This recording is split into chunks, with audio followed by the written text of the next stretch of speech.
Back in December 2019, my boyfriend, 30, said a friend of his was pregnant and scared and going into labor. The baby daddy wasn't interested in the kid, but she wanted to have it. So my boyfriend went to go help her in the hospital. I'm like, oh, okay, cool. Hope she's okay. For reference, I was 26 at the time. After a few days, he was telling me how all the nurses were calling him dad, and it bothered me. But whatever, someone is having a baby with no support. Play dad for a few days. The baby comes. He stays with her until her mom comes from 5 states over to help her with the child. Apparently, her mom is just a bee the whole time. She's telling her this baby is her fault and responsibility, and pretty much doesn't help her. So the week after, everything is normal. He checks up on the girl, asks me advice about girl things. I'm like, cool, whatever. We get into an argument about something random, and he doesn't talk to me for a week. No texts, no nothing. Like, it's weird because we always argue about little stuff, but nothing serious enough to not hear back from him for a week. When he finally answers my call, he tells me the girl ended up K-ing herself. She called him at 3 a.m. one day and told him to come get this kid, and when he showed up, she had taken a lot of pills. The mom, who was supposed to be helping her, ran away to Atlantic City for the weekend. So I'm upset because he went through all of this by himself and didn't talk to me. But this is serious, so I put my feelings aside and just focus on how I can help. He tells me the girl's mom is hysterical. The baby daddy still wants nothing to do with the baby. The girl's family only wants the kid so they can get child support. He ends up putting on a whole funeral for this girl and adopting the kid so he can help her find a better family. Which I completely agree with. Like the baby deserves a good loving family. Fast forward to now. We're like 4 or 5 months into quarantine, and he tells me that he's keeping the baby and doesn't want to give it up to adoption. I'm not ready to be anyone's mom. He didn't talk to me about this. He just haphazardly said it in a conversation that he wanted to keep the baby, and now we argue whenever the baby is brought up. He avoids talking about it, and the closest I can get is joking about not keeping the baby. I just finished grad school in May 2020. I don't have a job. I feel like I have so much more to do before I raise a whole kid. I don't want the baby to go to a broken home, but I can't take care of a baby. Maybe I'm just selfish, but I'm not ready for a kid. I think that's his kid. Number 1, there's not much chance a single guy can adopt a baby this quickly. Number 2, I don't know any state that would let an unrelated man keep a baby. CPS would be trying to find a blood relative to take the baby before putting it in foster care. Pretty sure it's his kid. I'd tell him I want him to take a paternity test. Sis, they don't hand babies over haphazardly. He signed the birth certificate, and as soon as he did that, the baby became his. He may have got caught up in his feelings on that new baby high, or sleep deprivation, or he bonded with the baby, or there is always the chance that the baby was his biologically. Maybe he is the hero type and was just trying to do a good thing. Who knows? I'm not going to try to throw too much shade on him, because even though he definitely made some big decisions with no communication, and some of those decisions would have made me side-eye my man hard, at least the baby has a home, and I never wish ill on a baby. Either way, if you are not ready for a baby, this is your cue to exit stage left. You did not sign up for motherhood, but he is a dad now. Don't stay unless you are prepared to love that child. Or we will see that baby on here posting in a few years, talking about their stepmom not loving them and the damage it caused. That baby's innocent, and so are you. Up to now, none of this is your fault. But this next step decides a lot. Don't stay if you aren't all in. I know the title sounds bad, but hear me out. I love my fiancé, and she might not be the most perfect person in the world, but I love her, and she's perfect for me. My best friend, let's call her Lily, doesn't understand this. I had a feeling she didn't like my girlfriend, and she has time and again asked me to be sure if this is the person I want. I always brushed her off, but it did get irritating after a while. Things came to a head recently when we had a barbecue at home, and some of our friends, including Lily, came over. My sister, younger brother, and his wife were invited too. Now we have decided to get married and are planning to tie the knot next month, and my girlfriend, fiancé really, is super excited. She wants to have a simple wedding in the back garden, but considering it's not possible in London, we've decided to book a cottage next month to have a little cozy affair. Now, we don't want a glamorous affair, but my fiancé really wants a designer bridal dress. The one she wants can easily go up to £1,000 to £1,500, and honestly, I'm happy to pay. My sister, sister-in-law, and fiancé were discussing designs when they were over, and Lily overheard. She started pestering my fiancé to look at low-budget outfits, as I'm the one paying for it all, and it's ill-bred to put this burden on me. Fiancé ignored Lily, But she continued speaking on how she would just wear a simple gown, even a thrifted one, and that a marriage matters and not a wedding. She also suggested to rent out an outfit instead. And now, my fiancé is a very sweet person, but you do not want to cross her when she's lost her patience. She literally told Lily to duck off, and in no uncertain terms, asked her to stop interfering in what was our private matter. Lily went crazy and started shouting at my fiancé and told her she was just trying to help and that this was no way to respond to a guest in her house and her boyfriend's, meaning me, friend. Now, I can't stand anyone talking to my fiancé like that, and told Lily to leave instantly. It was not dark, mind you, and she drove to our place, so it wasn't like I was kicking her out on the street.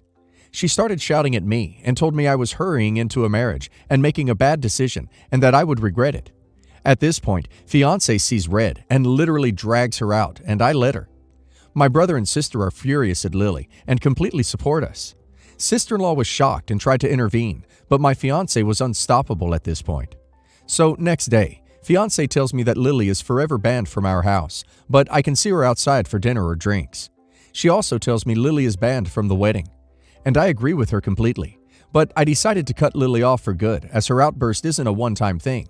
So we haven't been on speaking terms for a while. Now I feel like I have taken it too far as she's calling me crying, and I feel banning her from our home and wedding was enough. Sounds like Lily is in love with you and is trying to sabotage your relationship because she wants you for herself. I know it's hard cutting off a friend that you've had for so long, but it does sound like the right decision in this instance. She will continue to try and sabotage your relationship, marriage, if you allow her to still be in your life. My husband, son, and I moved to his home country because he got a job opportunity there and wanted to be close to his family. I didn't have much family to begin with, so I decided to say yes. His family and I have always gotten along very well every time we went to visit and vice versa. We have currently been staying with his parents, brother-in-law, and his kids, and it's been hell. Ever since we moved in, their attitude flipped like a switch. I am expected to wake up much earlier than everyone every day and make breakfast. And when I say early, I mean 5 a.m. This is followed by cleaning up after everyone, doing dishes, and general cleaning. I also cook lunch and dinner because they expect cooked food for all 3 meals during the day. I wash everyone's laundry, iron, and fold it.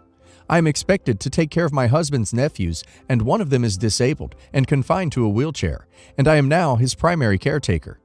This includes bathing him, changing his diaper, and making sure he is comfortable while brother-in-law is at work. Although, even when he isn't, I am still expected to do the same. I am at everyone's beck and call all day and every day. I don't even spend quality time with my son anymore. I am so exhausted, and even if I complain about the amount of work I do or do it wrong, I get berated. I'm also not allowed to get a job because wives are supposed to stay at home and raise kids, run the household. My husband works, but I don't get to even see a cent of his money because it's a man's responsibility and only he can handle finances. The thing that hurts the most is my husband agrees with his family 100%. I feel so betrayed because this wasn't my expectation. Staying with his family wasn't even the plan. I'm just so tired. I just want to go home. I feel like my son will eventually see how unhappy I am.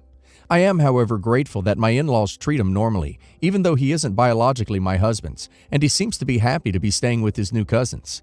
I have tried speaking with my husband many times, but he does not want to budge about moving, saying it's tradition for us to be taking care of his parents, and wives have been and will continue being in this position that I'm in, so I should stop being so dramatic.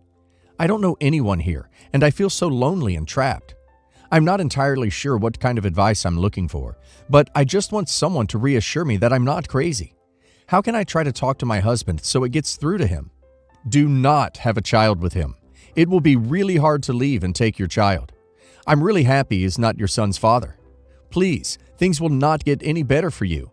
They may get worse. Go to your country's embassy and see if they can help you get out. Start having a friend or a family member send you money, but make sure it is hidden in something else, because they probably will open up your mail. You won't get through to your husband. He does not want to hear any of it if he told you to stop being dramatic and won't budge. Sounds like your husband planned this. Is this really the life you want to live? 19 female. My boyfriend, 27 male, and I have been dating for 1.5 years. Previously, he dated his ex for 6 years. They've been broken up for almost 3 years now. She broke up with him and it was messy, but they've since made up. His ex just got married 2 days ago to her best friend. We don't live in an area with lockdown or restrictions. Since my boyfriend and his ex are on friendly terms now, she invited the both of us to her wedding. I had no objection because my boyfriend seemed like he just thought of her as a friend. He assured me he was over her. He was emotional during the wedding ceremony, but that was understandable since it was a lovely ceremony. Even I got teary-eyed and I barely knew the couple. Then came the dinner and dancing. A bit into the dancing portion of the evening, there was another slow song and many couples were dancing on the floor. The song was quite sad. Honestly, weird choice for a wedding. I realized my boyfriend was not in the room. I went outside and found him and the bride slow dancing together. They weren't kissing or anything, but she had her hands on his shoulders and he had his hands on her waist, and they were swaying to the music. If it was any other woman, it would have been harmless, but I felt like I had intruded on a private moment. Then the song was over and she went back inside for the cake cutting with the groom. I also went to my table and pretended I didn't see anything. When my boyfriend came up beside me, he said he wanted to go back to our hotel. He looked very tired. I agreed, and we sat in the taxi silently. When we reached our hotel room, I told him I saw him dancing with his ex and asked what he was thinking. I must admit, I blew up at him, but I was so upset. He told me to calm down and that it's not what it seems, that they were just dancing as friends, etc. I told him if it was so innocuous, then why were they outside away from everyone, including the groom? He said he was outside for some fresh air, and she found him there. He said it was she who initiated the dance. I told him I don't care, and called him a cheater and a manipulator. We are back home now, but I've been living with my friend. I'm so upset at him, but when I talked it over with friends, they seem to think it was acceptable, and I'm overreacting. You need to break up with him. He is not over his ex, and he is using you. You are young. Move on to someone better for you. You deserve more. Why was their dance in secret? That's a huge red flag. Had the dance been in front of the groom and everyone else, fine, no big deal. But the fact that they were secretive about it is a problem. I, 24 female, husband is 30 male. Lost my baby last week, and now I also have to worry about the fact that my husband's family thinks I did it on purpose. A little bit of backstory. I've been in the US for 5 years, but I'm not from here. Different skin color, foreign accent. I'm not the daughter, sister-in-law they expected, which his mom and sister have voiced before, in front of me. Hubby told them to stop, and things got somewhat better, although his sister still makes weird comments at times. She invited us over to her place, and then had the nerve to say in front of everybody that my miscarriage is not that big of a deal, since I did it on purpose, and that it's not like I wanted a baby anyway, which is not true. I said to her once during our first year of being married that I felt that we didn't need to rush into getting pregnant, and she took it and turned it into me not wanting babies. And now, over a year later, she threw that in my face. When hubby tried to stop her, his mom joined in and said that his sister was right, that I probably did do it on purpose. Like, what? My husband stood up in front of me, and when he realized his mom was in on it too, he grabbed me and we left, which I'm grateful for. But he now wants me to let them come over and apologize. But I never want to see them again. I know that's unrealistic though, so how do I look at them? Have them at my house without wanting to throw something in their faces and tell them how I really feel. Mother-in-law and sister-in-law are definitely terrible people. Their apology will not come from the heart, but from the tongue, just to save face with your husband. Keep these people at a distance from now on. Tell him unless it's an honest apology in front of all the people that were present, then it counts for nothing. Put your boundaries up now, or you'll be posting about them for years. He has 2 families now, you and them. If he wants to continue his family with you, he's going to have to put a stop to their BS now. I would put off having kids right now until he puts on his husband pants and fully stands up for you. He's barely half-heartedly doing it right now. What exactly is he going to do when these harpies decide that your baby is now suddenly their baby? You can't parent right. He'd be so much better leaving you and letting them help him. This is the script these crazy people use most of the time. Now is the time for you both to grow a shiny spine and nip this in the bud. Go into couples counseling. You do not deserve to be treated like this.